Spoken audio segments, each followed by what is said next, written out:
Stoicism takes the position that the wise man, the good man, the philosopher, is a man who lives in accordance with nature. He fears only abdicating his moral responsibility. He is not afraid of pain. He is not afraid of death. He is not afraid of poverty. He is not afraid of any of the vicissitudes of the human condition.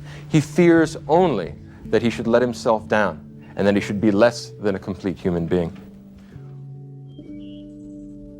The philosopher Marcus Aurelius was one of the founding fathers of Stoicism, and he is famous for his book Meditations.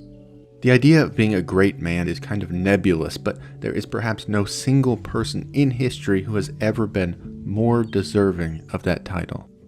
This is not a self-help video, I promise you that, but the philosophy that Marcus pioneered and wrote about can be an antidote to so many of the problems that we encounter in modern life. I want to show you why.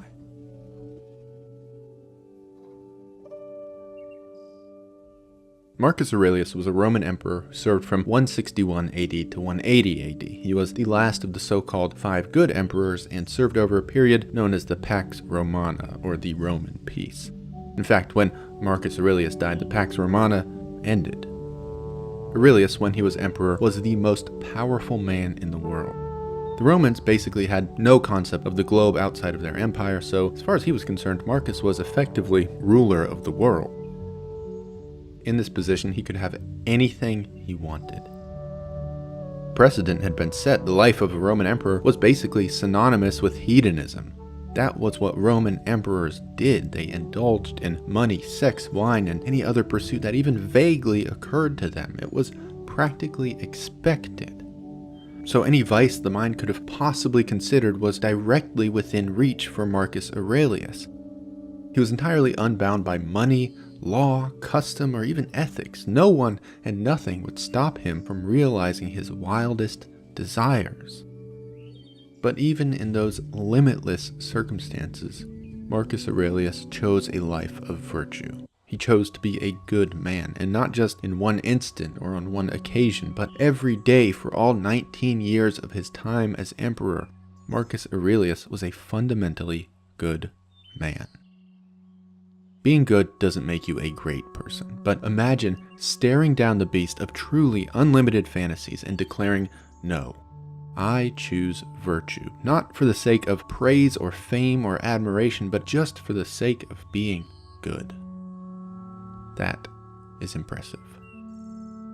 I mean, consider the circumstances and consider if you were in those circumstances for almost 20 years. Could you consistently, day in and day out, overcome the monster of temptation, knowing that there would be no ramifications whatsoever, no matter what you choose to do? What would you do? How would you act?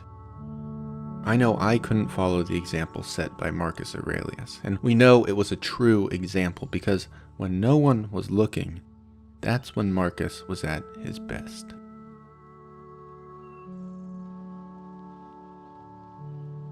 Meditations is a book written by Marcus Aurelius. Well, it's not really a book. It was Marcus Aurelius's personal journal. This book is basically Marcus navigating his way through life. It has no real structure aside from being vaguely divided into 12 parts, and it's only about 150 pages. Meditations is the title that publishers have prescribed to it. The writings had no title. They were never intended to be read, much less published, by any person at any point other than Marcus himself. They were Marcus Aurelius's deepest confessions and beliefs.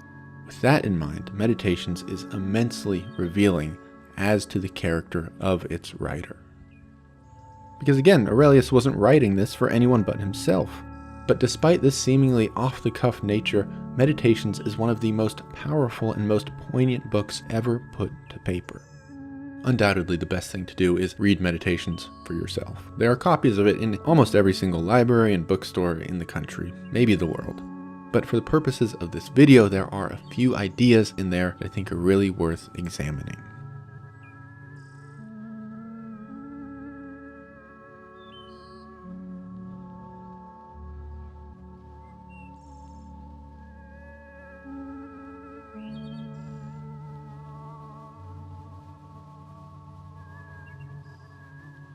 Marcus Aurelius believed in living in accordance with nature. By nature, Aurelius was referring to the plants and animals, yes, but also to the natural order of the universe. Trees grow because that's what they're made to do. They grow as big as they can and become as beautiful as they can, not because they want praise or are looking for some external validation. But instead, they grow to be powerful and awe-inspiring because that's what they're made to do. That is the natural order. A caterpillar becomes a butterfly. A frail, featherless chick becomes an eagle, not because they want to, but because they are created to. In the same way, Marcus believed that the duty of a human was to fulfill their potential. He did not believe in accumulating things or riches, and we'll talk about that later, or being awarded or given accolades. Nature had made you a human, and with that in mind, it was your duty on this earth to be the kindest, most virtuous human that you can possibly be. For Marcus, this is the pinnacle of human achievement, an unfulfilled potential. That was the darkest place you could sink to. After all, you can't control anything else. You can't control what the world throws your way, but you can control how you react. And no matter what happens, a great person weathers the storm and lives up to their fullest, most virtuous potential. That is your duty as a human.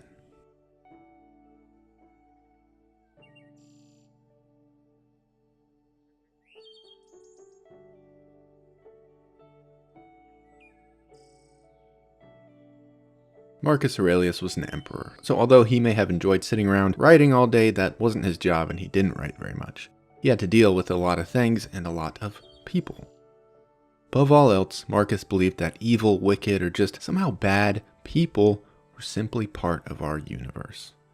Asking the world to not present you with these people would be like asking a vine to exist without thorns. Don't be ridiculous. There's simply nothing you can do, Marcus says. Bad people exist, and in your life, you will encounter them. Marcus believed in kindness, though, and he believed that people didn't ever want to do the wrong thing. Instead, when people did the wrong thing, it was simply out of ignorance. You can try to teach these people, sure, but it's just not always going to be an option. So we can't control if the universe sends us the immoral or the wicked or the lazy, and if we can't also help these people, which usually we can't, we just have to put up with it. And to do this, Marcus says, you should look inward. He writes to himself, hey, Marcus, you've got faults too. Who are you to judge? Maybe you have different faults than these so-called bad people, but Marcus, you have your faults nevertheless. In a different conversation on a different day, perhaps you, Marcus, would be the ignorant one. And Marcus, it's possible that you just don't understand. He told himself, hey, you can't even be sure that they are doing the wrong thing. The thief who steals to feed his family isn't wrong, you just don't understand. And often in life, you won't understand, and you won't know that you don't understand. So again, don't judge. Ultimately, Marcus Aurelius believed that we were all born for each other. Over and over, he reminded himself, that is the natural order. A tree grows fruit so animals can eat. Animals die so that worms have food. Just like in the natural world, we are all made to help each other. That is, again, our duty. The only true failure in life would be to abdicate this responsibility. So Marcus, you better do it, and you better do it well.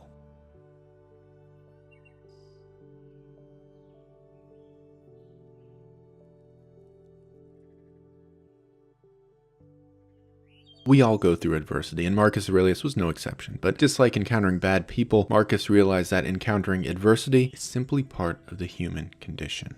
Again, you can only control what you can control.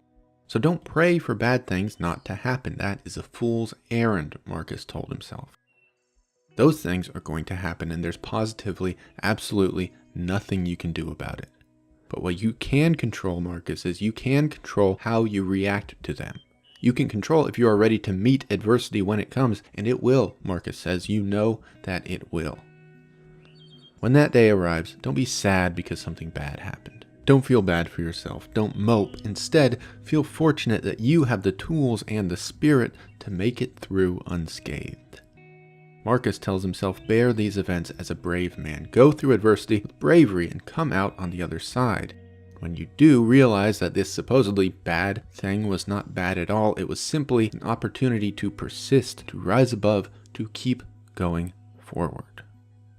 Marcus Aurelius says when these events come, don't complain. Act. Endure. You can either endure something or you can't.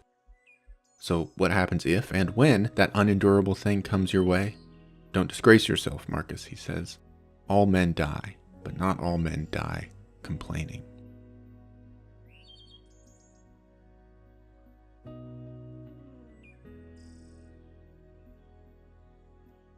Marcus Aurelius was a man of enormous wealth, but he did not believe this was inherently a problem. Marcus did not vilify material possession like some other philosophers have throughout history, but instead he was cautious with his relationship to the things that he owned. Marcus Aurelius could have had anything he wanted, money, houses, art, wine, but he chose not to. Instead, he said, Marcus, don't dream of physical things that you want. These are meaningless. They don't fulfill your potential. Only you can do that. Reflect on what you do have and value these things. Remember how much you would want them if you didn't have them. But be careful, Marcus, he tells himself, not to value them so much that you would be despondent if they just disappeared. They don't matter. They're nice, but they don't matter. They don't improve you as a person. They don't make you more virtuous or more kind. Your potential is not accumulating things, Marcus. No, the human potential is higher than that. You must live in accordance with nature.